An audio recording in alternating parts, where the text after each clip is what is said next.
को छोड़ छाड़ निकले हैं यंगिस्तान टूर पे।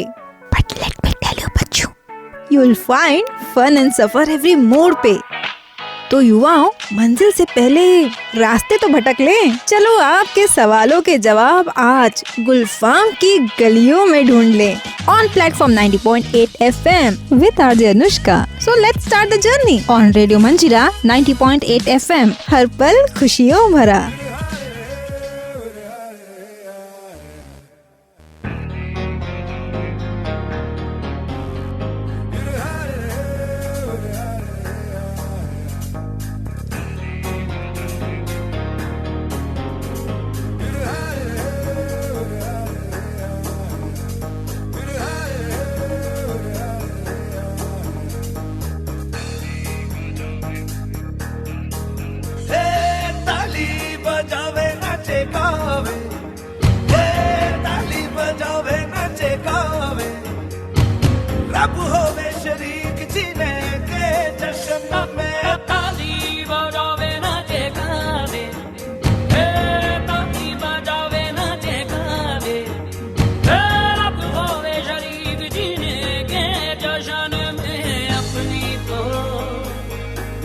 मगर कुछ निराली है अपने तो खून में इश्क की लाली है। वह अपना जीना तो जीना टशन में टशन में टशन में टशन में टशन में टशन में टशन में टशन में टशन में टशन में टशन में टशन में टशन में टशन में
टशन है अपनी तो हर बात टशन है। कैसे भी हालात टशन है, ऐसे इंसान है। टेढ़े अपने कर्म हुए हैं, हम सूरज पे गर्म हुए हैं। कभी शर्म पे शर्म हुए हैं, थोड़े नादान है।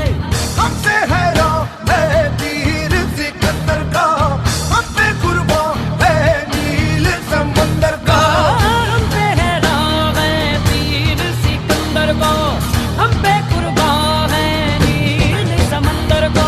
हम जैसे किस्मत के लोग सवारी हैं अपनी तो बात मगर कुछ निराली है। वो अपना जीना तो जीना टशन में टशन में टशन में टशन में टशन में टशन में टशन में टशन में टशन में टशन में टशन में टशन में टशन में टशन में टशन में टशन में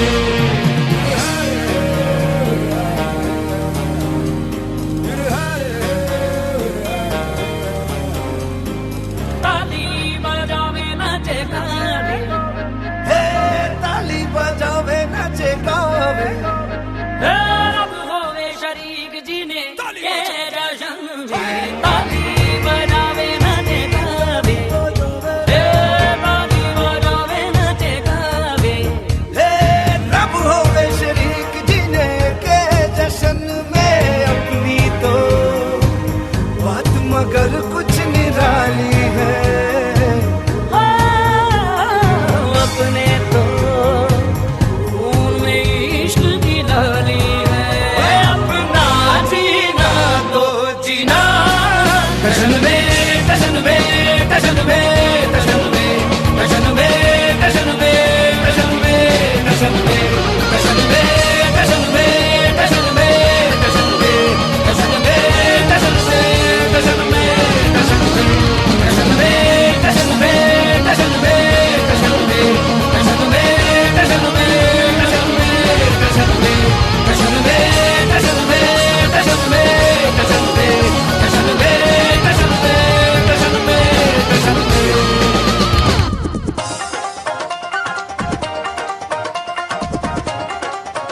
वैसे गरम खून कहो, हैरत अंगेज कहो, स्ट्रॉन्गर, फास्टर या फिर जो भी नाम दो, ज़्यादा हैरान परेशान ना हो हमारे मंजीरन, क्योंकि आपकी और हमारी सबकी बात बहुत ही निराली है।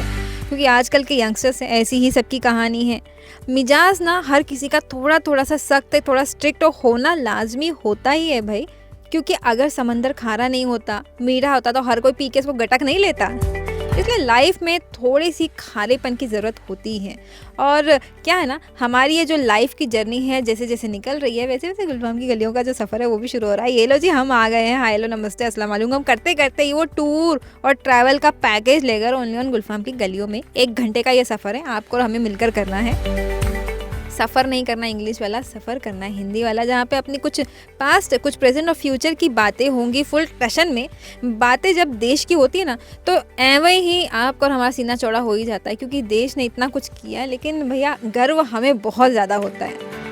इसलिए कभी कभी लगता है ना कि कुछ बातें यूं ही अनकही रहने देनी चाहिए, कुछ बातें नहीं करनी चाहिए।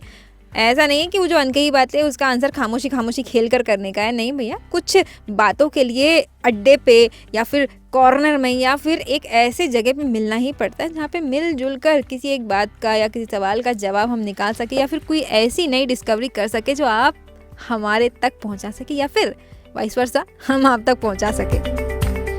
तो ये जो सफ़र शुरू किया है ना, इस सफ़र को शुरुआत करते करते सफ़र को बहुत ही अच्छे से आगे बढ़ाते हैं।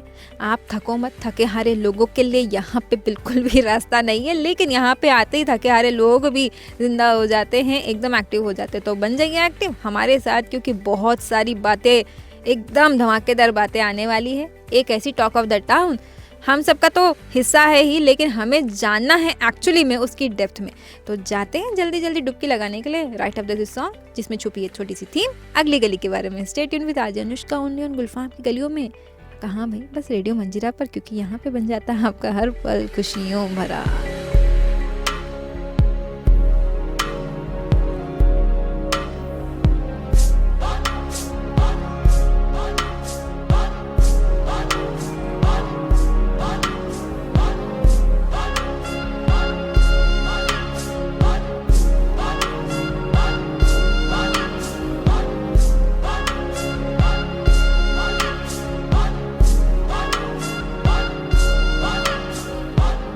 ये जो देश है तेरा, स्वदेश है तेरा, तुझे है पुकारा।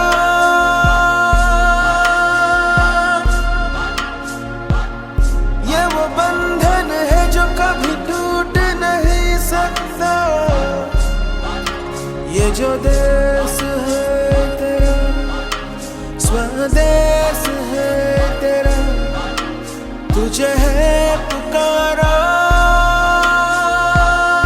ये वो बंधन है जो कभी टूट नहीं सकता।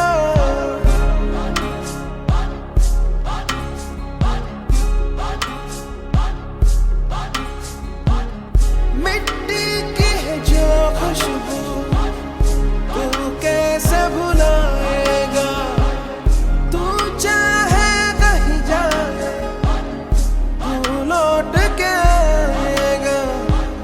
नई नई राहों में, दबी दबी राहों में, खोए खोए दिल से तेरे कोई ये कहेगा।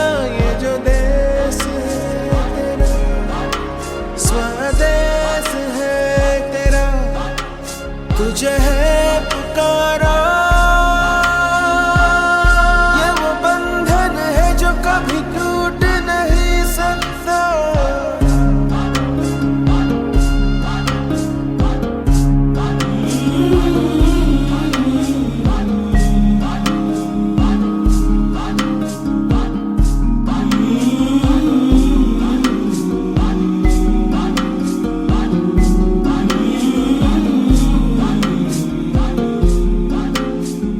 तुझसे जिंदगी कह रहे सब तो पानिया, अब है क्या कमी। यूं तो सारे सुख है बरसे, पर चल तू अब दीवाने, जहाँ कोई तो तुझे अपना माने, आवाज दे तुझे बुलाने वही देश, ये जो देश है तेरा, स्वदेश है तेरा, तुझे है पुकारा। ये वो बंधन है जो कभी टूट नहीं सकता।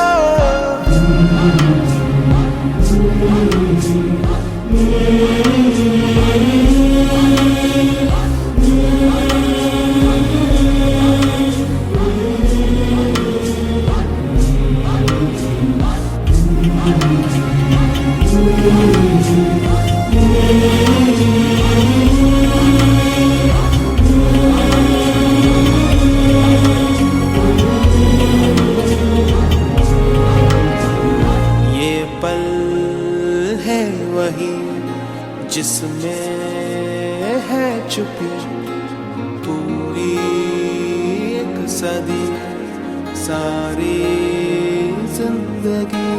तू ना पूछ रास्ते में काहे आए है इस तरह दो राहें, तू ही तो है राह जो सुझाए, तू ही तो है अब जो ये बताए, जाए तो किस दिशा में जाए वही देश, ये जो देश है तेरा, स्वदेश है तेरा, तुझे है पुकारा। ये वो बंधन है जो कभी टूट नहीं सकता।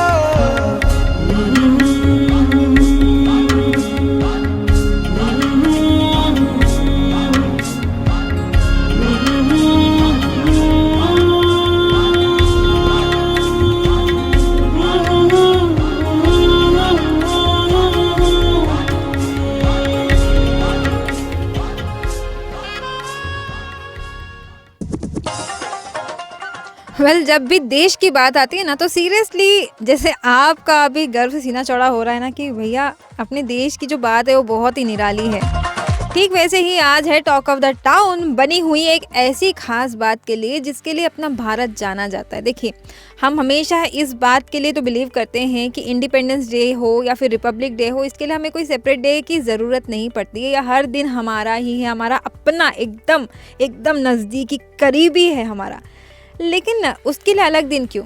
लेकिन ख़ास बात क्या है पता है, काफ़ी सारे यंगस्टर्स हैं जो ये सवाल उठाते हैं कि ये जो इंडिपेंडेंस डे की बात होती है तो हर कोई इसके बारे में बहुत ज़ोर शोर से बात करता है, लेकिन जब गणतंत्र की बात आती है, कॉन्स्टिट्यूशन की बात आती है, संविधान की बात आती है, तब कहीं ना कहीं बातें ज़ोर शोर से नहीं होती है, मध्यम मध्यम तरीके से होती है, थोड़ी थोड़ी होती है, लेकिन पूरी जानकारी नहीं मिल पाती।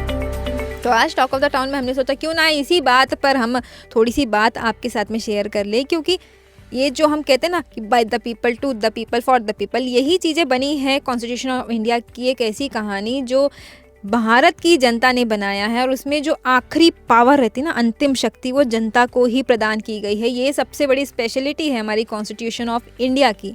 कई सारे अनुच्छेद इसमें बनाए गए हैं, कई सारे नियम ना कानून बनाए गए हैं, लेकिन सवाल ये उठता है कि कब इसकी शुरुआत हुई और ये ज़रूरी क्यों है हर किसी को इस चीज़ की अवेयरनेस होना। तो सिंपल सी बात है, ये जो थी जब हमको आज़ादी मिली तो उसके बाद जाहिर सी बात है आधी रात को आज़ादी मिल गई 1947 को, लेकिन उसके बाद में भी आप इमेजिन नहीं करेंगे 3 साल तक, ऑलमोस्ट 3 साल तक एकदम खाली, बिना कोई रूल्स रेगुलेशन के भारत का जो समय था, वो जो कार्य चल रहे थे वो बिल्कुल ऐसे ही धीमी गति से चले।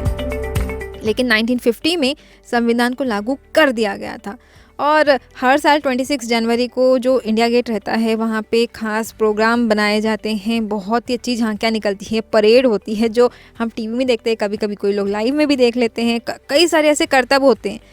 ये तो देश की बात हो गई, जो चीज़ हम एंजॉय करते हैं, लेकिन ये सब चीज़ें हम जब देखते हैं तो हमें लगता है कि भाई कॉन्स्टिट्यूशन यहाँ पे कहाँ पे है। तो सबसे इम्पॉर्टेंट बात है कि कॉन्स्टिट्यूशन बना कभी भी हो, लेकिन इसकी ज़रूरत सिर्फ इन चीज़ों के लिए है कि किसी भी सभ्य चीज़ों के लिए जो संचालन किया जाता है या फिर कैरी ऑन करना है, तो कुछ रूल्स एंड रेगुलेशंस, नियम या कानून की ज़रूरत होती है, ताकि सोसाइटी में जो रहने वाले लोग हैं सभी लोगों को मानना बहुत ज़रूरी हो जाए। नहीं तो देश को चलाने के लिए अगर नियम कानून नहीं बनाए जाएंगे तो देश का जो हर सिटीज़न है वो ऐसे ही बिना कोई लक्ष्य लिए ही हर कार्य करेगा, मतलब अपनी मनमानी से सारा का सारा देश चलेगा। और जाहिर सी बात है देश ऐसा होने नहीं देगा। तो इसकी शुरुआत हुई थी 15 अगस्त 1947 को, और वहाँ से आधी रात को जब भारत आज़ाद हुआ था तो आज़ादी मिलते ही देश को चलाने के लिए भारत ने ना अपना एक अलग संविधान बनाना शुरू कर दिया था। लेकिन ये सब काम करने के लिए 2 साल 11 महीने और 18 दिनों का समय लगा, मतलब पूरा का पूरा एक नियम कानून लिखने के लिए। और वैसे तो 2015 से पहले, जैसे मैंने शुरुआत में कहा ना, बहुत मध्यम ऊपर लेवल की बात होती थी। वो इसलिए क्योंकि इसके बारे में ज़्यादा चर्चा होती ही नहीं थी। हमें सिर्फ बता दिया गया था कि कॉन्स्टिट्यूशन ऑफ इंडिया ये है, 100 चीज़ें हैं, आपको ये सब पढ़ना है, लेकिन क्या होता है, क्यों होता है, ये सब नहीं बताया गया। और इसकी जो एक्चुअली झलक है वो 2015 के बाद में शुरू हुई थी। और भारत के जो प्रधानमंत्री नरेंद्र मोदी जी ने, उन्होंने मुंबई में डॉक्टर भीमराव अंबेडकर की जो 125th जयंती थी, उस मौके पर जब उनका स्टैच्यू था, वो जब नींव रखी गई थी, उस समय 26 नवंबर को संविधान दिवस के रूप में पूरे देश में ऐलान कर दिया गया, जिसको कहीं ना कहीं नेशनल लॉ डे भी कहते हैं। और सबसे बात जो बहुत ही ख़ास है इस संविधान की, कि इस संविधान को जो लिखा गया था, इसमें कोई टाइपिंग नहीं की गई थी, इसमें कोई प्रिंटिंग नहीं की गई थी, बल्कि इसमें जो भी कुछ लिखा हुआ है वो हाथों से लिखा गया है। और उसको लिखने वाले थे आदरणीय बिहारी नारायण रायज़ादा जी ने। और रायज़ादा जी की जो पेशा था, एक्चुअली जो उनका ऑक्यूपेशन था वो था हस्तलिपि का, और उन्होंने ये पूरा कार्य करने के लिए एक भी सैलरी नहीं ली थी, मेहताना नहीं लिया था। लेकिन उसके बदले में एक कंडीशन रखी थी कि हर पेज पे जो कॉन्स्टिट्यूशन ऑफ इंडिया बना हुआ, उसके हर पेज पर, सबसे आखिरी पेज पर भी उन्होंने अपना नाम लिखा, और हर एक पेज पे उनका खुद का नाम रहना चाहिए। लेकिन इनफैक्ट जो आखिरी पेज था संविधान का, उस पे उन्होंने अपने साथ साथ अपने दादा का भी नाम लिखा था। मतलब हर पेज पे रायज़ादा लिखा होगा, और हर पेज की जितनी भी सजावट थी, वो उसका जो चित्र था, वो सारा का सारा कार्य आचार्य नंदलाल बोस जी ने किया था। वैसे आज भी संसद की लाइब्रेरी में आप जाएंगे तो वहाँ पे जो हाथ से लिखी हुई कॉन्स्टिट्यूशन है ना, वो आप पढ़ सकते हैं, देख सकते हैं। और ये पूरी की पूरी हिंदी और इंग्लिश के अलावा कोई और लैंग्वेज का इस्तेमाल इसमें नहीं किया गया है। वैसे संविधान सभा को 26 नवंबर 1949 को तो सीमित संविधान ने सौंप दिया था, और उस दिन सभा ने मंजूरी भी दे दी थी। लेकिन 26 जनवरी 1950 को एक्चुअली में इसको पूरे देश में लागू कर दिया गया था। जो बाहर की जो गवर्नमेंट है, उन्होंने भी देखा और उन्होंने भी इसको सराहा। वैसे कई सारे अनुच्छेद हैं जो कॉन्स्टिट्यूशन ऑफ इंडिया में लिखे गए हैं, जिसको हमें फॉलो करना चाहिए। लेकिन उसमें एक ऐसा अनुच्छेद है जिसको हम कहते हैं अनुच्छेद 44, जो समान नागरिक संहिता से संबंधित रखता है। इसमें क्या है, एक कॉमन सिविल कोड है, जिसके अंतर्गत जितने भी धार्मिक समुदाय के लोग हो, या फिर बिजनेस करने वाले लोग हो, तलाक हो, गोद लेना हो, या फिर प्रॉपर्टी से जितनी भी बातें रिलेटेड हो, सब लोगों के लिए कानून एक रूप से ही काम करेगा। ऐसा नहीं कि रिलीजियस बेस से तो कुछ अलग। एक कॉमन सिविल कोड जो सबके लिए एक समान है। बस ये जानकारी आप तक पहुंचानी थी, ताकि और कुछ जानकारी हो ना हो, लेकिन इतनी सी बात की अवेयरनेस हर किसी के पास हो। वैसे दर्जनों भाषा कहो, सैकड़ों विधि कहो, हज़ारों विधान हैं जो जोड़कर आपको हमको इस पूरे देश को चला रहे हैं। वही एक्चुअली इंडिया का सही संविधान है। लेकिन मेरी एक दरख्वास्त तो सरकार से इस मीडियम के द्वारा ज़रूर है कि जो भी हमें सुन रहे हैं, मंजीरियंस भी, और मंजीरियंस अगर चाहें तो ये वाली बात सरकार तक पहुंचा सकते हैं कि जैसे रामायण और महाभारत की तरह हम लोग ने बहुत सारी ऐसी चीज़ें सीखी हैं जो हम देख के सीख सकते हैं। ठीक वैसे ही रामायण और महाभारत की तरह संविधान पर भी ना एक सीरियल बनना ज़रूर चाहिए, जिसे देखकर भारत का हर व्यक्ति कम से कम अपने खुद के जो राइट्स है, अपने खुद के जो अधिकार है, उसको खुद जान सके कि एक्चुअली उसके राइट्स और अधिकार क्या होते हैं। बस इतनी सी दरख्वास्त थी जो इस शो के द्वारा मैं करना चाहती थी, और आप सभी को इसकी जानकारी देना चाहती थी, जो मैंने दे दी है। आप भी औरों के साथ शेयर करना, देखना, बहुत सारे फ़ायदे इसके मिलेंगे अपने देश को और अपने आप को। तो बढ़ते हैं आगे अपने, जैसे मैंने कहा सीना चौड़ा हो गया है ना, तो इस सीने चौड़े को बस ऐसे ही बना के रखिए और फूलेंगे इस गाने के साथ में बी राइट बैक, ताकि हेल्थ की गली में जाने की आज की खास बात किसके बारे में होने वाली है। Stay tune with me only on radio Manjira 90.8 FM, क्योंकि यहाँ पर है आपका हर पल खुशियों भरा।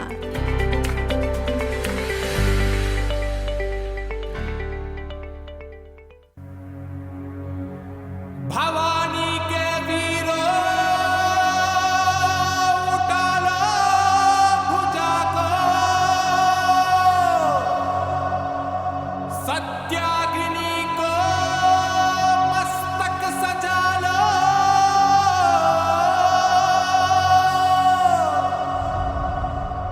स्वाहा हो शत्रु प्रचंड मचा दो।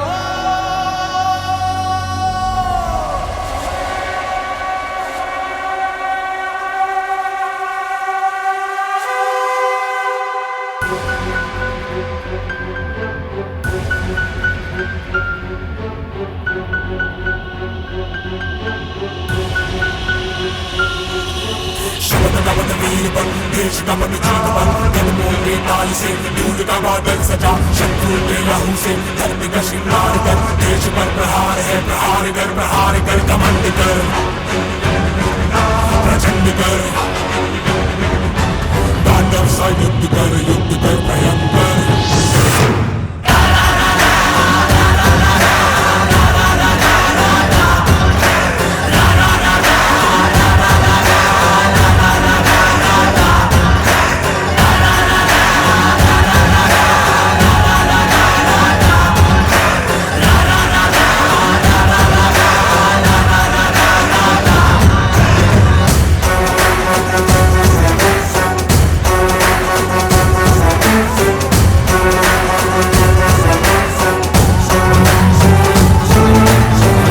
शमशीर से दुश्मन पे वार कर, हौसलों को चीर कर टुकड़े हजार कर, नाच खेल मौत का जीत की तुम बना, जीतना गुमान कर प्रहार कर, देश पर प्रहार है गुमान कर घमंड कर प्रचंड कर, तांडव सा युद्ध कर भयंकर।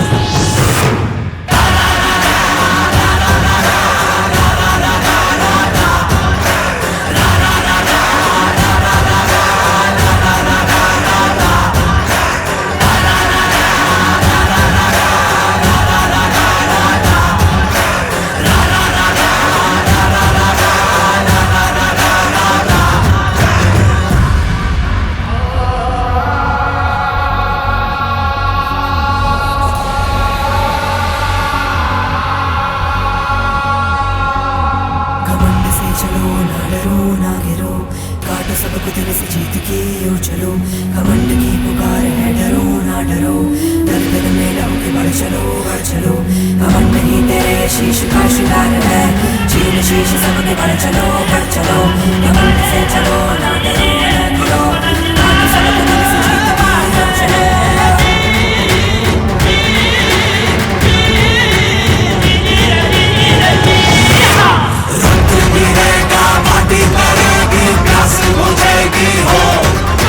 दुश्मन कटेगा धरती सजेगी देश सजेगा हो, रक्त गिरेगा माटी करेगी प्यास बुझेगी हो, दुश्मन कटेगा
रीडिंग अ कमेंट, उसमें क्या लिखा था कि शुगर का डर लोगों में इतना ज़्यादा बढ़ गया है कि लोग मीठा खाना ही नहीं, मीठा बोलना भी बंद कर दिए हैं।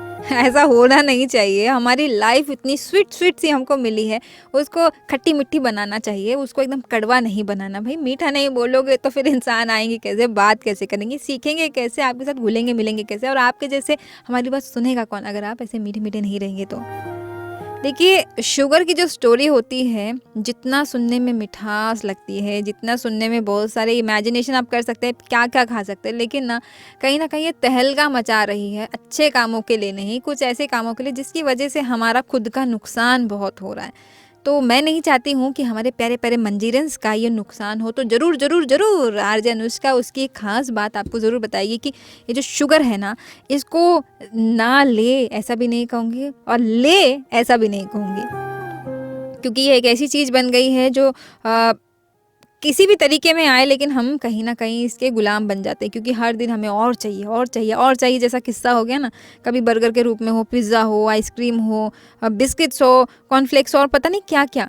हम समझते हैं शायद हम दिन के 1-2 चम्मच ही शुगर खा रहे हैं, लेकिन नहीं नहीं नहीं नहीं नहीं नहीं नहीं, no no no no no. अगर आप ध्यान से सोचो तो 20 से 21 चम्मच तक की शुगर आप जाने अनजाने में खा रहे हैं, अपने शरीर को बहुत अच्छे से फीड कर रहे हैं। लेकिन शुगर का काम अच्छा नहीं होता है भैया। शुगर का काम ऐसा होता है जो दिखाई नहीं देता। बोलते हैं ना कि जो चीज़ दिखाई नहीं देती है कुछ ज़्यादा ही दर्द दे देती है, तो ये वही काम कर रही है। क्यों? इसका पहला attack, one and only attack, यहाँ समझ गया, बिल्कुल आपके दांतों पे होता है। और कई लोग अभी तक दांत पकड़ कर बैठे होंगे कि भैया हाँ हमको भी ये चीज़ महसूस होती है, क्योंकि पहला जो सबसे फ्रेंडली नेचर है इसका, शुगर का, वो है कि दांत पे जाओ, अटैक करो और इतना पीटो कि इसमें गड्ढे हो जाए। गड्ढे का मतलब कैविटीज़, जिसको आपकी भाषा में कहें। इतनी कैविटीज़ बना देती है, इतनी कैविटीज़ कि इन शॉर्ट एक ऐसा टनल बन जाता है कि जहाँ से वो आपके शरीर में बहुत ही आराम से घुस सकती है। एक लूप होल रहता है ना हमारी बॉडी का, बस वो बना देती है वो वहाँ पे। उसके बाद शुरू होता है उसका दूसरा टारगेट, मतलब कि आपका पेट। स्टमक में पहुंचा और वहाँ पे सेंध लगाना शुरू, और फिर धीरे धीरे करके हम कभी कभी बोलते हैं ना पेट में दर्द की जो बीमारी है वो शुरू हो गई है। बस समझ लेना शुगर की क्वांटिटी बढ़ रही है। और जैसे ही वो पेट में घुसा, पेट के आसपास के जितने भी शिकारी हैं उन सब का शिकार कर देती है in the form of pancreas. और पैनक्रियास में अगर घुसी तो समझ लेना वहाँ पे नुकसान कितना ज़्यादा होगा। ये डायबिटीज़ की बीमारी ऐसे ही नहीं आती है, कहीं ना कहीं शुरुआत हमने कर ही दी थी। और शुगर की वजह से ही, अगर समझ रहे हैं ना कि पढ़ते समय ध्यान नहीं लग रहा है, या फिर समझते थे कि मैं बहुत बुद्धिमान था अभी बहुत ही मंद बुद्धि बन रहा हूँ, तो ये अपना माइंड गेम नहीं है। शुगर की वजह से हमारा ब्रेन का इंटेलिजेंस भी कम होने लगता है। धीरे धीरे करके ये शुगर हमारी स्किन तक पहुंचती है। मैं सफ़र बता रही हूँ, गुलफाम की गलियों का नहीं, वो सफ़र जो शुगर कर रहा है आपके दांतों से आपके हर एक ऑर्गन तक पहुँच रहा है। धीरे धीरे आपकी स्किन तक पहुंचेगी। स्किन से जो पिंपल्स टपक पड़ते हैं ना, पप पप करके, एक्जिमा की बीमारी हो, पिंपल्स की बीमारी हो, ये सब क्रिएट करता है। और उसके बाद जब अंदर और बाहरी तौर पर पूरी तरीके से छन्न भिन्न कर दे, उसके बाद में ये महाराज जी पधारते हैं और अपना टेंट खोल लेते हैं और इतनी बड़ी कैंपिंग करते हैं हमारे इंटेस्टाइन में कि वहाँ पे ही उनका परमानेंट घर बन जाता है। और अगर आप सोच रहे हैं कि हमारा मोटापा इतना क्यों, हमारा पेट बाहर क्यों निकलता है, तो भैया जब टेंट बड़े होने लगते हैं और जब लोग ज़्यादा बढ़ जाते हैं ना शुगर के रूप में हमारे पेट में, तो समझ जाना कि मोटापे के रूप में हमारा पेट और ज़्यादा निकलता जाएगा। क्योंकि शुगर की जो पहली क्वालिटी वो है कि शुगर हमारे टीथ को डिज़ोल्व कर देता है, मेल्ट कर देता है, और एक स्लो पॉइजन की तरह हमारी बॉडी में इतना ज़्यादा असर करता है कि हमें यह हर दिन चाहिए, चाहे अनचाहे, खाने के बाद, खाने से पहले, चाहिए हमेशा। लेकिन स्लो पॉइजन है ये, हम बिल्कुल भी इस चीज़ से ज्ञान नहीं रहता। अगर आप कहेंगे कि शुगर फ्री प्रोडक्ट हम लेते हैं, तो भैया शुगर फ्री के नाम पर भी कई सारे फ्रक्टोज का हो, डेक्सट्रोज का हो, ग्लूकोज का हो, माल्टोज का हो, ब्राउन शुगर का हो, हर किसी में ये इसका अंश कहीं ना कहीं छुपा ही हुआ है। तो अगर आपके मन में वो देवदास के डायलॉग आ रहे हो तो मैदा भी छोड़ दो, ब्राउन शुगर भी छोड़ दो, और ये बर्गर भी छोड़ दो, पिज़्ज़ा भी छोड़ दो, सब कुछ छोड़ने की बात करते हो, आप ये क्यों नहीं बोलते कि दुनिया ही छोड़ दो? दुनिया छोड़ने की बात नहीं, इतना सेंटिमेंटल होने की ज़रूरत नहीं है शुगर के नाम पे। अरे बाबा, खुदा किसी चीज़ को बेकार नहीं बनाता, इंसान अपनी किस्मत को समझ नहीं पाता। इतनी सी बात है ना, अगर शुगर खाना ही तो उसका सब्स्टिट्यूट हम यूज़ कर सकते हैं ना। अगर कोई दवाई नहीं मिल रही तो इसका मतलब ये थोड़ी ना हम दवाई नहीं लेंगे। दवाई नहीं है तो उसका सब्स्टिट्यूट है हमारे पास, खजूर है, गुड़ है, हनी है, और क्या नहीं है। ये सब चीज़ें अपना के देखो, शुगर की बीमारी अपने आप चली जाएगी और शुगर के बारे में सोचना भी बंद कर देंगे। तो ये थी आज हेल्थ की डिपार्टमेंट से थोड़ी सी जानकारी, एक ऐसी फैक्ट जो हम अप्लाई कर रहे हैं और हम चाहते हैं आप भी अप्लाई करो, ताकि आप भी सुखी रहो और हम भी सुखी रहो। दुआ आप भी कमाओ और हम भी कमाते रहते हैं। तो कमाना वगैरह तो हो गया, लेकिन आज का ये जो शो है वो खास डेडिकेटेड है हर एक रीजनल के लिए, हर एक लैंग्वेज के लिए। तो अभी तक जो भी गाने सुने तो सुन लिए, लेकिन आगे आने वाले जितने भी गाने रहेंगे वो रहेंगे अलग अलग भाषा में। तो सुनिए, आप भी एंजॉय कीजिए अपनी भाषा को और हम एंजॉय करते हैं आपकी भाषा को। Stay tuned with RJ Anushka only on radio मंजिला 90.8 FM। हंसते रहिए, मुस्कुराते रहिए।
आज यूं ही बैठे बैठे मुझे इतना छोटा सा ख्याल आ रहा था कि जिस तरीके से आज की शो की शुरुआत हुई थी और जिस तरीके से हमें गर्व हो रहा था कि हमारे भारत का संविधान बनने की पीछे की कहानी कहो या फिर उसकी इम्पोर्टेंस कहो या फिर यंगस्टर्स के मन में जो भारत को लेके गर्व महसूस होता है उसकी बात कहो, कहीं ना कहीं किसी ना किसी के कर्म का फल है कि आज हम इतने ज़्यादा सुखी है और उसकी दुआ उन सभी तक पहुंच ही जाती है।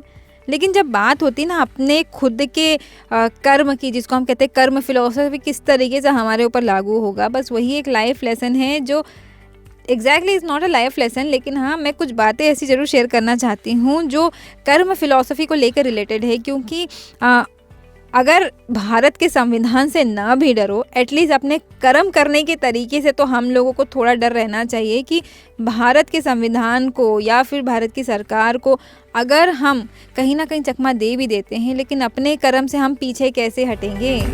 बात समझ में नहीं आया ना। It's a very basic concept of a good and bad deeds. सिर्फ एक रिलीजन बेस्ड चीज़ नहीं है ये। आप किसी भी तरीके के रिलीजन को लो, हिंदू, मुस्लिम, सिख, ईसाई, आपस में भाई भाई हम कहते हैं, लेकिन यही फिलॉसफी हर एक रिलीजन में काम करती है। क्योंकि karma is not directly proportional to any religion, it is irrespective of every religion, क्योंकि ये स्पिरिचुअलिटी का हो या ह्यूमैनिटी बेस्ड होती है। एक सिंपल सा कॉन्सेप्ट जो घूमते रहता है इस बिलीव के कि जो भी कर्म आप करोगे उसका ही इफेक्ट आपकी फ्यूचर लाइफ का हो, आइदर पॉजिटिव और नेगेटिव वे में आपके सामने आएगा।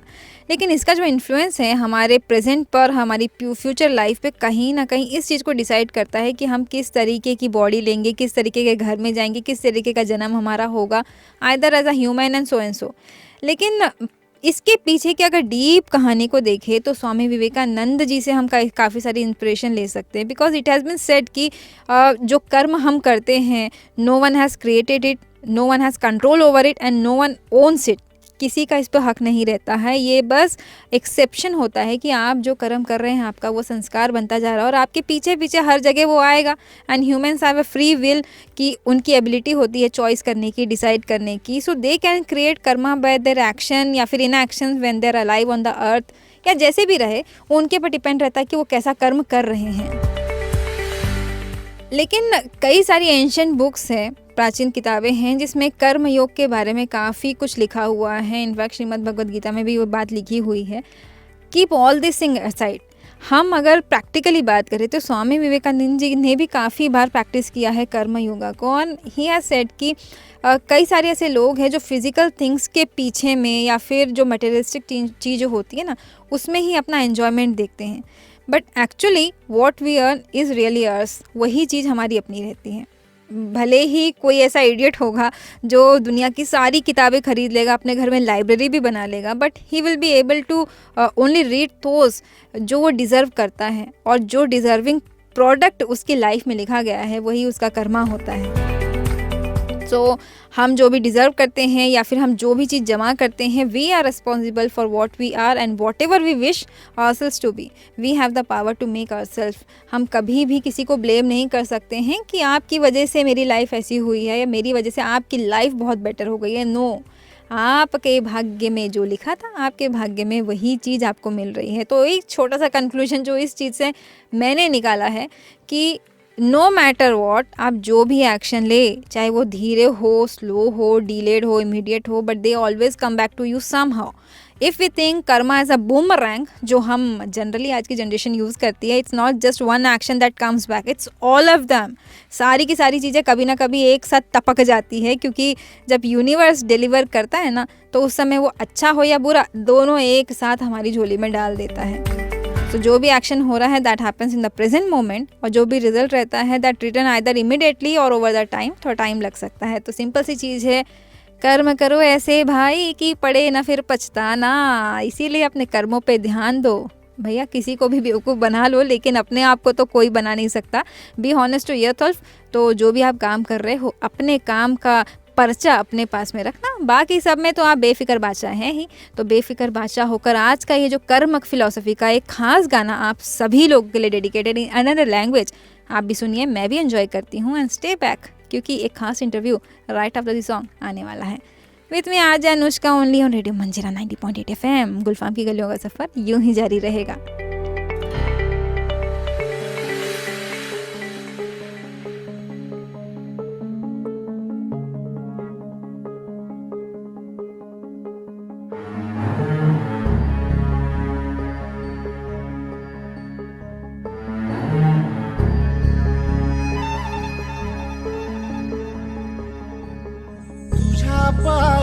अशी कुणी सान थोर नाही, साध सुन्या काळजाची तुझ्या कानी जाई.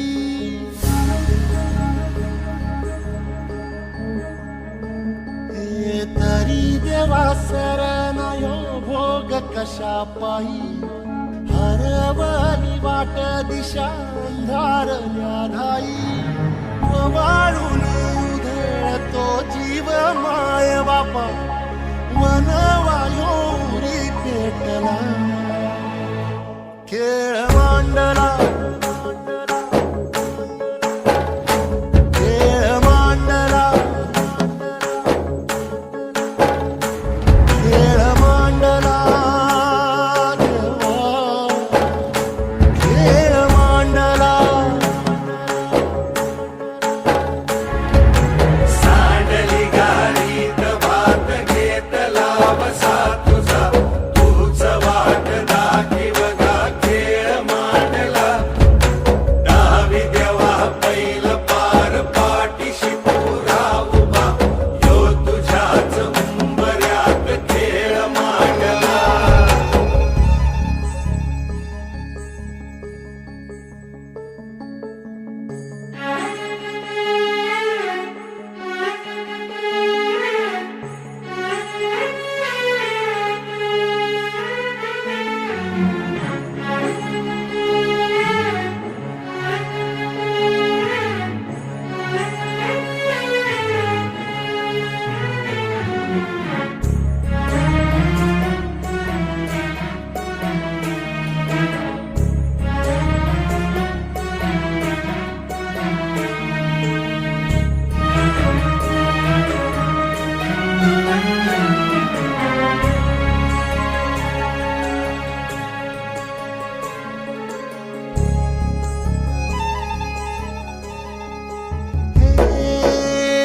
उसवल गण गोत सार, आधार कुणाचा नाही.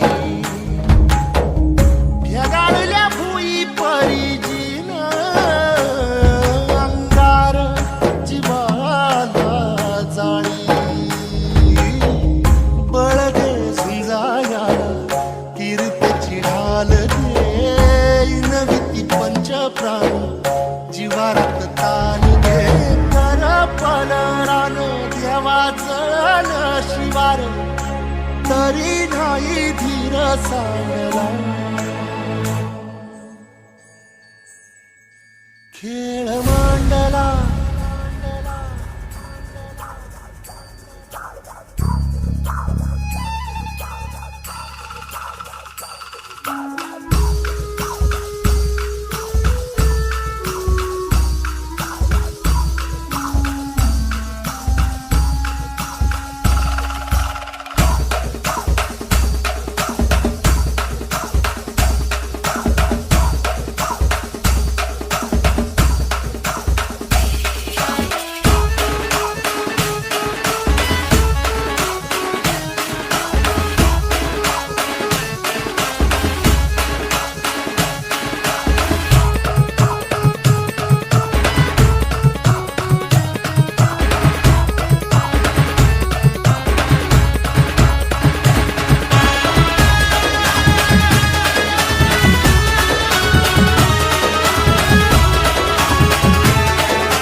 वैसे कहते हैं कि India is my country and all Indians are my brothers and sister, लेकिन ऐसा कभी लगा नहीं था कि नोइंगली अननोइंगली हम लोग ये जो प्लेज लेते थे बचपन में, ये वसुधैव कुटुंबकम की एक जो भावना है वो फॉरएवर के लिए जागने के लिए हम कर रहे हैं जाने अनजाने में. And when it's come to pledge, हमने बचपन से ही टीवी में देखा है कि कोर्ट रूम रहता है, जस्टिस रहते हैं, एंड लास्ट में आते हैं एडवोकेट जो वकालत करते हैं हाँ या ना के लिए, और ऑर्डर, बस यही सब चीज़ें हैं जिसमें हमारा पूरा बचपन निकल गया.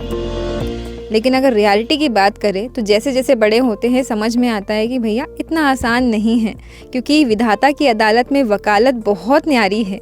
खामोश रहना आज सारे मंजीरन्स, क्योंकि आज हम सब के बीच में एक वकील जी आए हैं जो सबका मुकदमा जारी करने वाले हैं। तो बिना किसी देरी के सबसे पहले तो मैं स्वागत करती हूँ एडवोकेट अमोल कावड़े जी का हमारे रेडियो मंजरा के स्टूडियो में। बहुत बहुत स्वागत है आपका सर। थैंक यू जी। I am advocate Amol Kawade.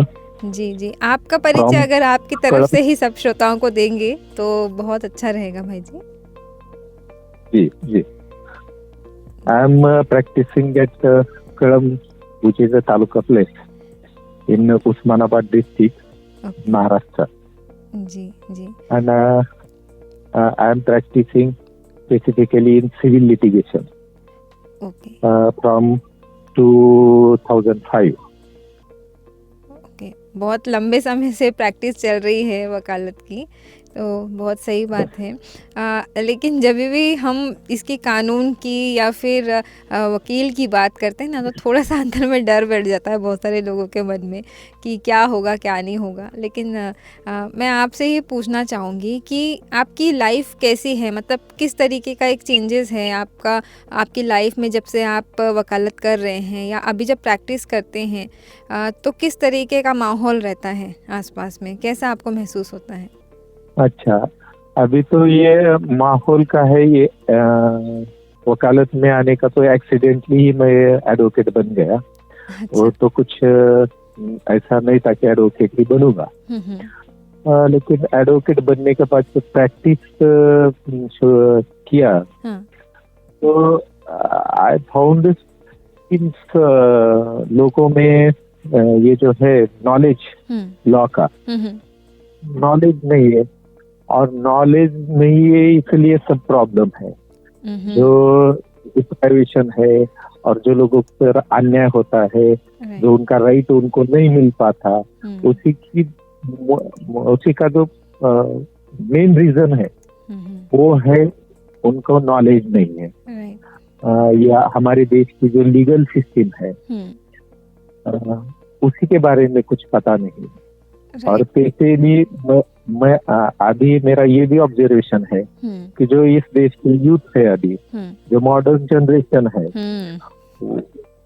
They are also not aware about their what is principles laid down by law legislation. हमारा देश जो अभी फ्रीडम मिल गया, वो फ्रीडम मिलने के बाद देश ने क्या अडॉप्ट कर दिया और कौन से ग्राउंड पे, कौन से प्रेसिडेंट ऐसे है उस पे हमने ये कानून बनाया है जी।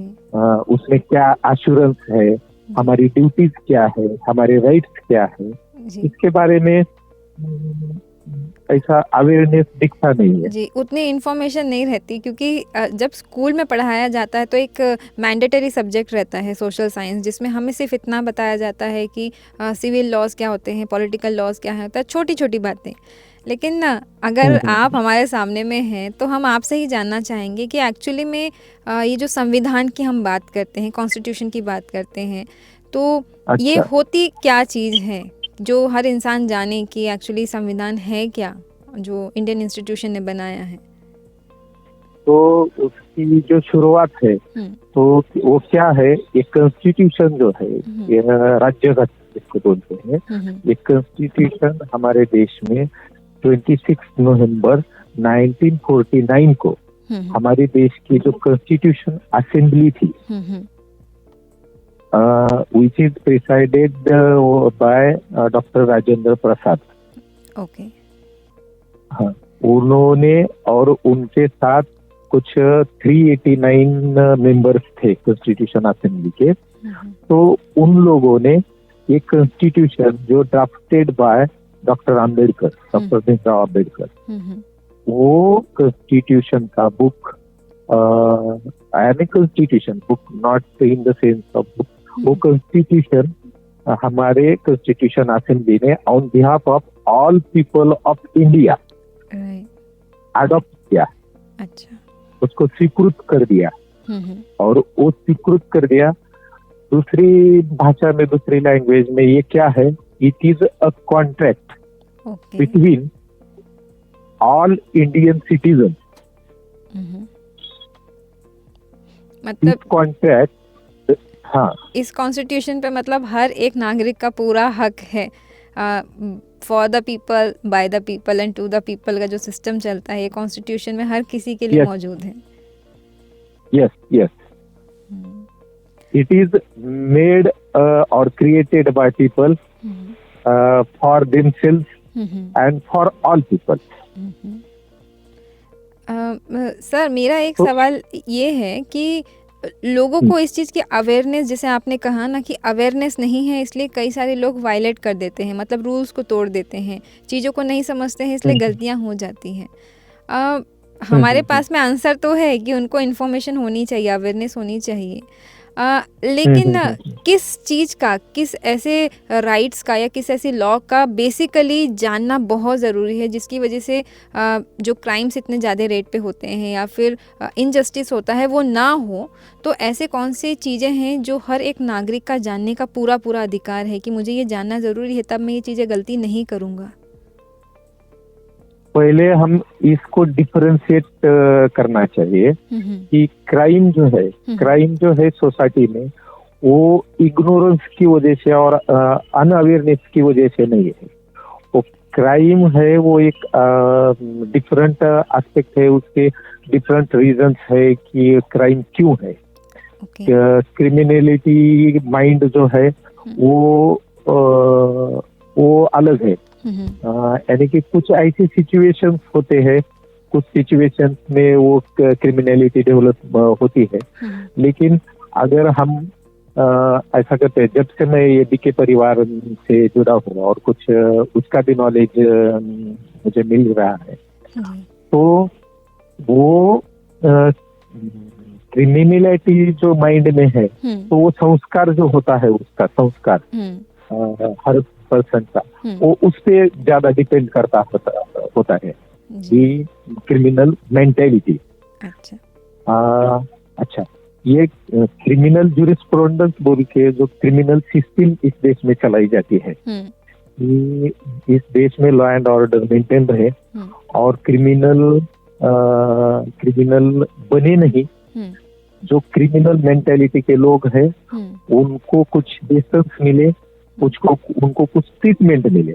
कोर्ट में क्या होता है, जब कोई ऑफेंस होता है तो उस ऑफेंडर को एक सिक पर्सन जैसा ट्रीट किया जाता है। उसको कोर्ट ने फाउंड किया कि it is a guilty mind, then punishment is a treatment. हाँ, पनिशमेंट ट्रीटमेंट के हिसाब से उसको दी जाती है कि उसमें क्रिमिनल मेंटेलिटी उसमें से चली जाए। आता और हाँ, ये रहा क्रिमिनल के बारे में।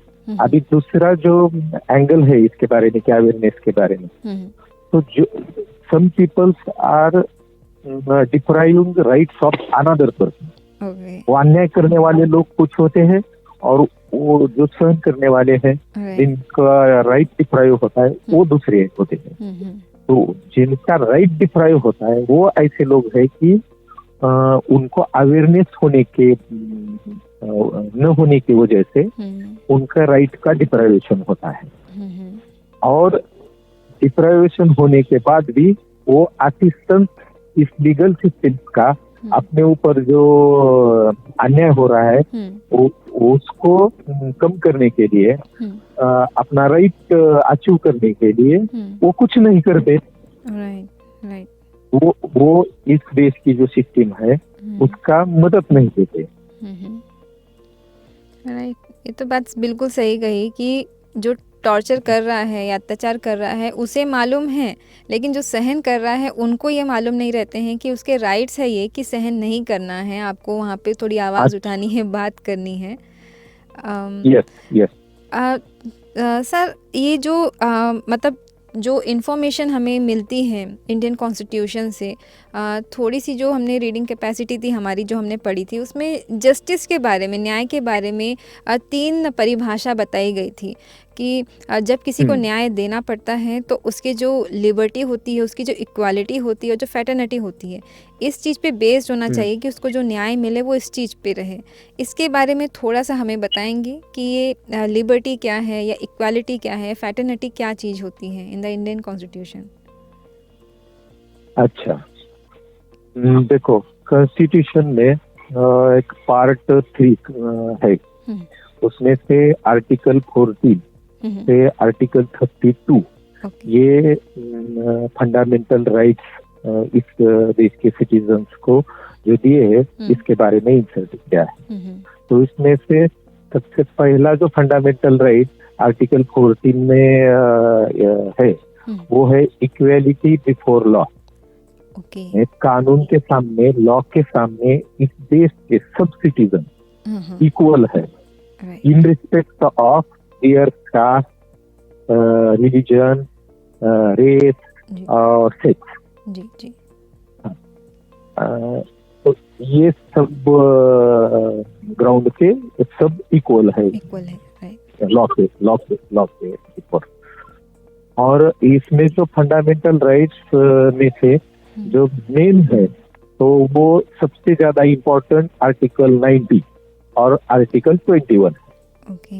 आर्टिकल 90 में फ्रीडम ऑफ स्पीच है, जो व्यक्ति स्वातंत्र्य बोलते हैं जिसको, फ्रीडम ऑफ स्पीच, एक्सप्रेशन।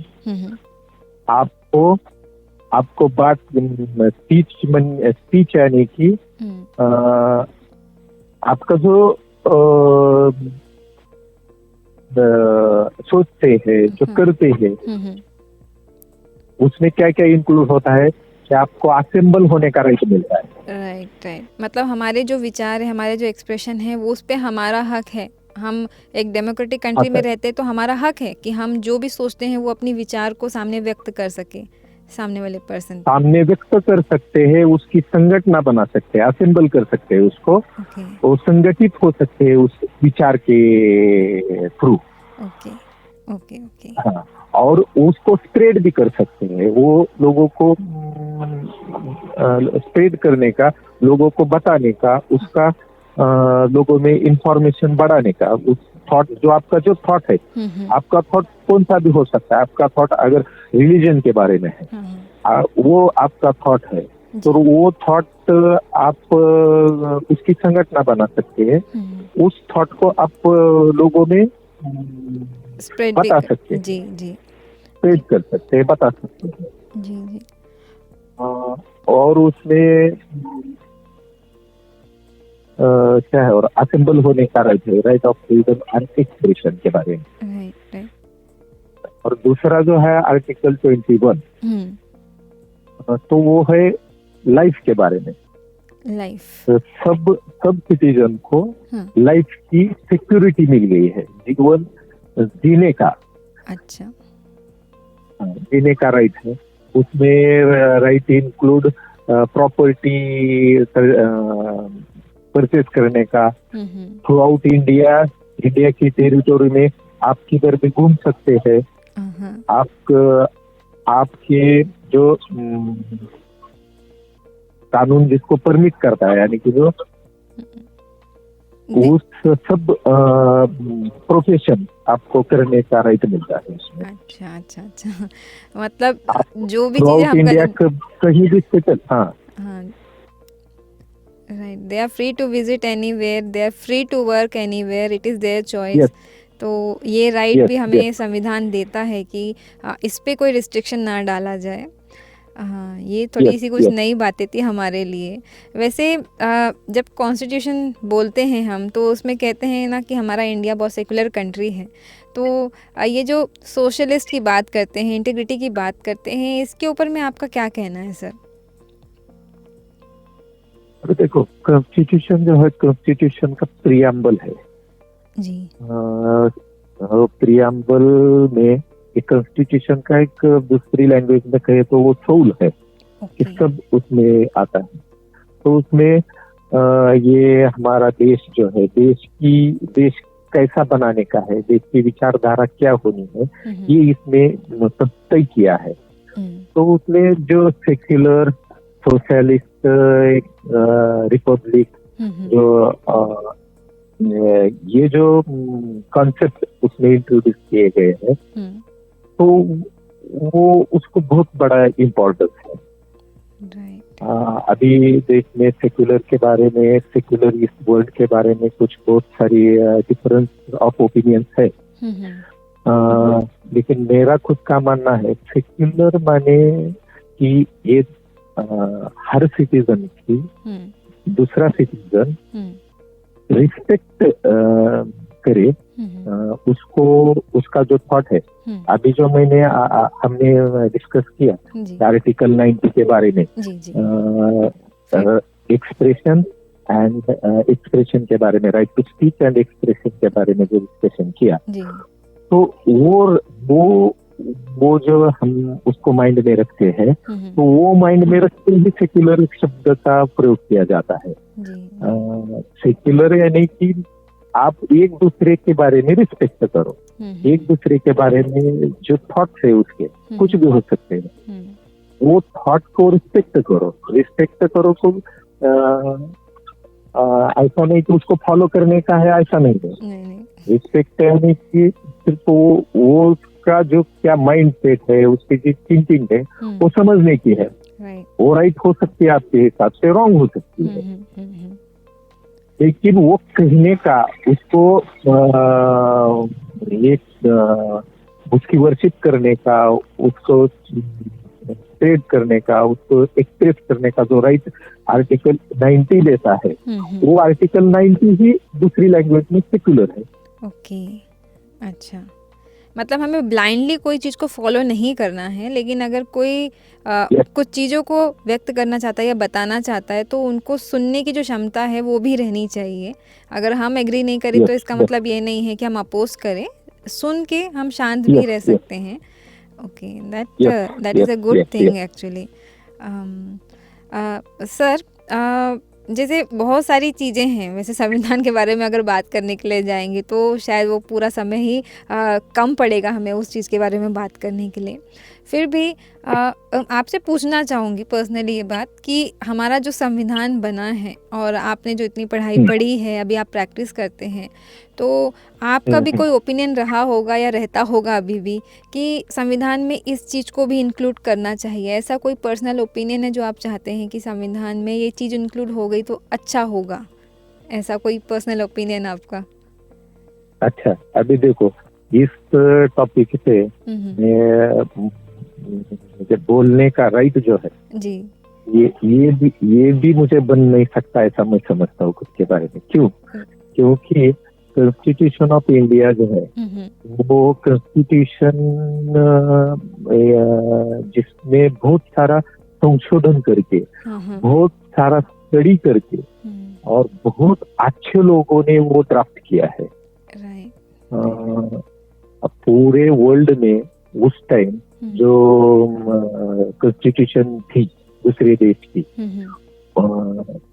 उसमें जो क्या बोलते क्रांति डेवलपमेंट हो गई थी इस बारे में, वो सब उन्होंने उस टाइम स्टडी किया है, जो मॉडर्न सोसाइटी की रिक्वायरमेंट है।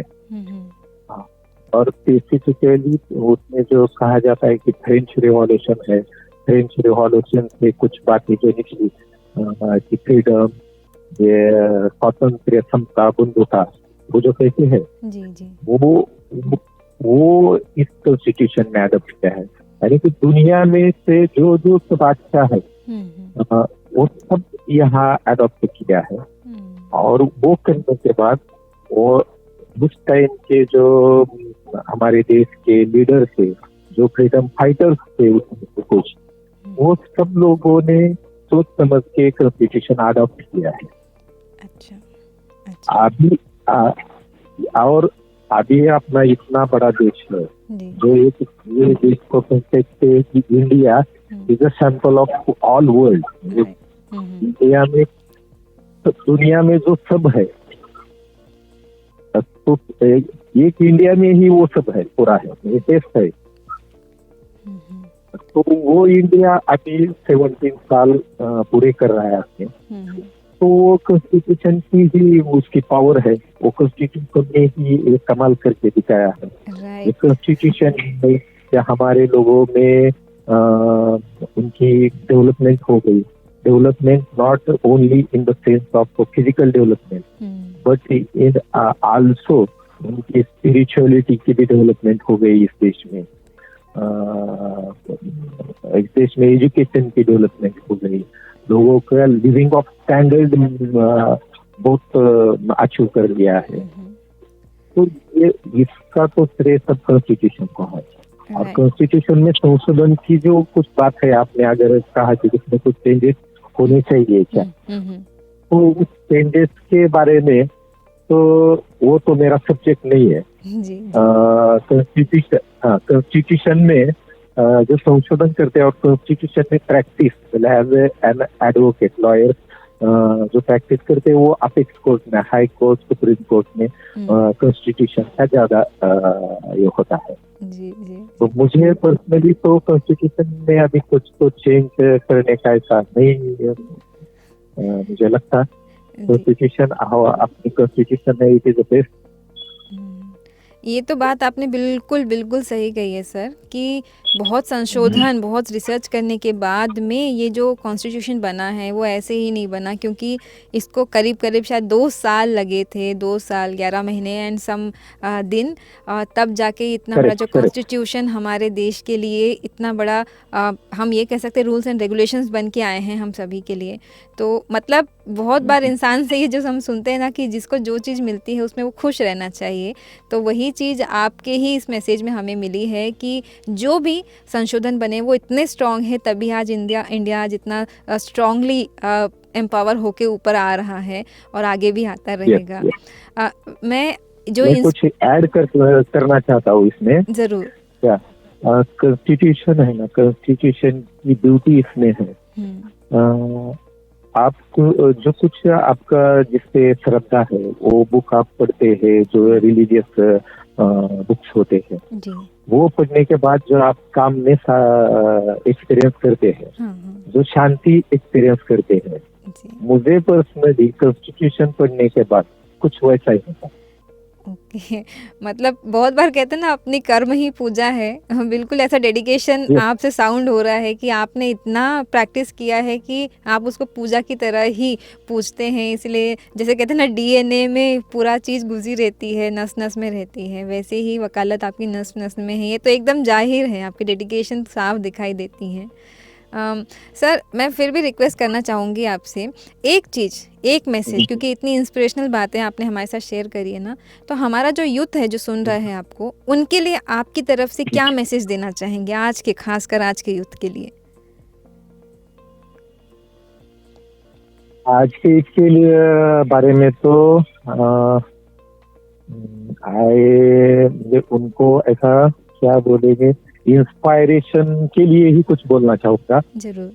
Not for to teach lesson to them, कुछ एज एन फ्रेंड इंस्पायरेशन के लिए बोलूँगा कि आप हमारा एज बीइंग इंडियन सिटीजन होने के नाते आप एक हमारी इधर एक कुछ स्टूडेंट ऐसा करते हैं, एक ग्रुप बनाया है स्टूडेंट ने, उसका नाम ही उन्होंने दिया है कि कॉन्स्टिट्यूशन संविधान ग्रुप बोल के उन्होंने नाम दिया है उसको।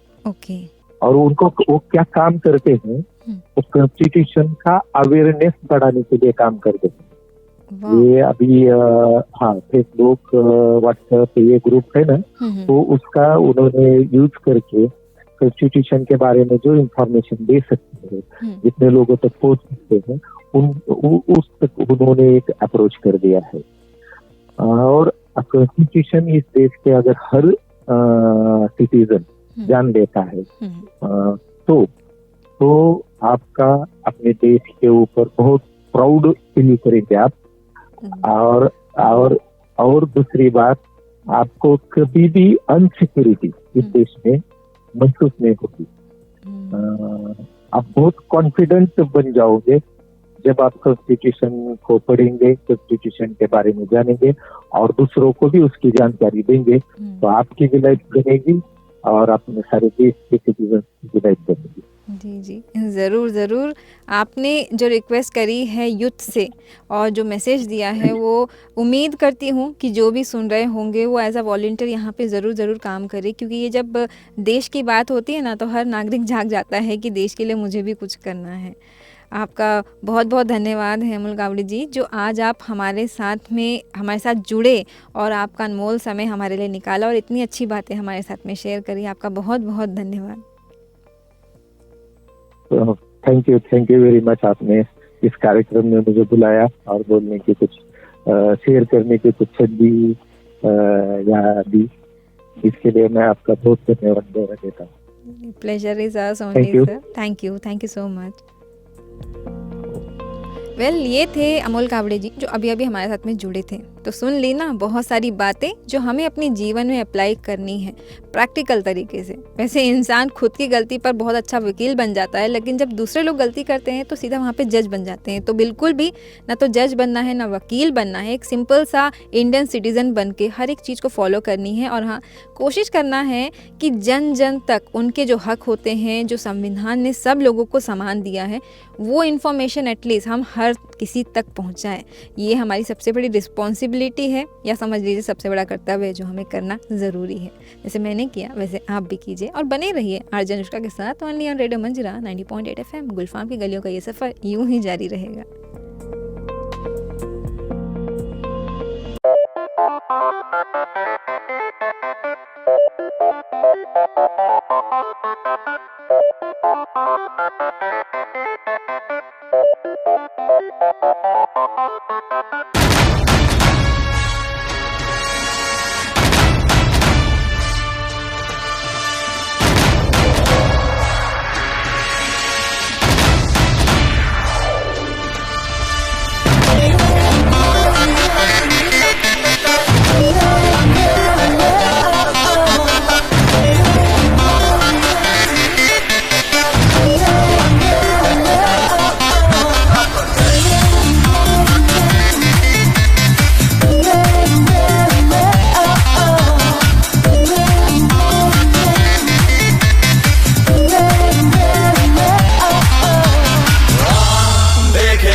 Life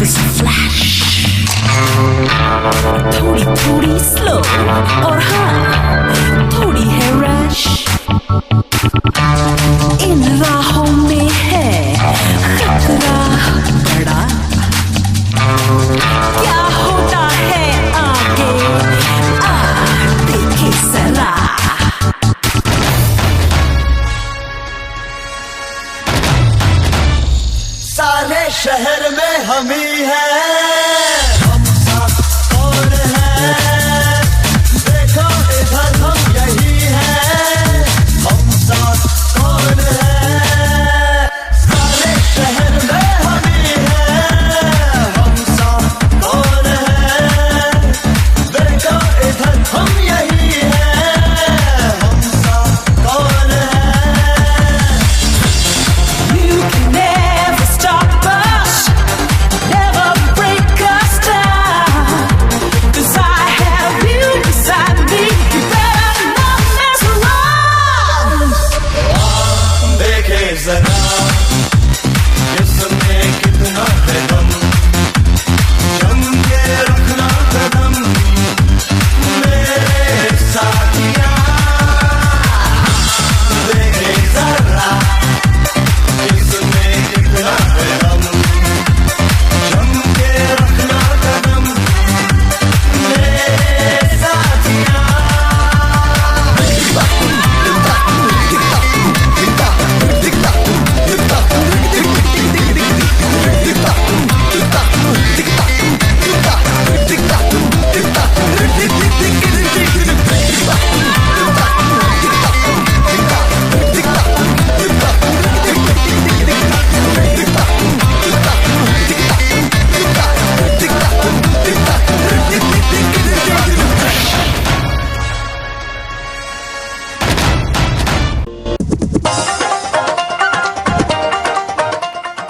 वेल इतनी सारी अच्छी अच्छी बातें और इतनी सारी इम्पोर्टेंट इन्फॉर्मेशन लेने के बाद में तो मुझे लगता है कि हमें ज़िंदगी में अभी बहुत कुछ सीखना बाकी है और बहुत कोई जानकारी है जो औरों तक पहुंचाना और भी ज़्यादा ज़रूरी है। We have to act as fast as possible.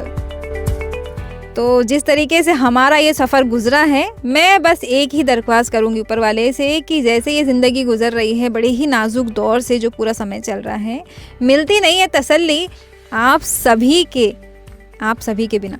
तो एक काम करते हैं, ये जो सफ़र है आज इसको यहीं पर समाप्त करते हैं ताकि अगले सफ़र को बहुत ही फ्रेश तरीके से हम शुरुआत कर सके। और हाँ, जिसके एग्ज़ाम्स हैं उन सभी को ऑल द बेस्ट, और जो बीमार है उन सभी को गेट वेल सून का एक छोटा सा मैसेज आरजे अनुष्का की तरफ से। जल्दी जल्दी फटाफट ठीक हो जाओ और लौट आओ गुलफाम की गलियों के सफ़र में बिल्कुल तरोताज़ा होकर, क्योंकि बहुत लंबा सफ़र है, बहुत लंबी जर्नी है और हम यंगस्टर्स पे पूरी की पूरी जिम्मेदारी बनी पड़ी है। तो इस जिम्मेदारी को निभाएंगे साथ में मिलकर, ताकि कई सारी बातें हैं जो अपनी अंदर में ओपिनियन है वो भी हम सामने रखें और सरकार तक इसको ज़रूर पहुँचाएँ। तो तब तक के लिए एक काम करते ना, आप बने रहिए रेडियो मंजीरा पर, सुनते रहिए आने वाले नए शोज़ और मुझे दीजिए इजाज़त। ध्यान रखिए अपना, मास्क पहन के रखना, सैनिटाइजर यूज़ करते रहना और हाँ, मुझे दीजिए इजाज़त। मैं हूँ आरजे अनुष्का। हस्ता ला विस्ता मंजीनियंस।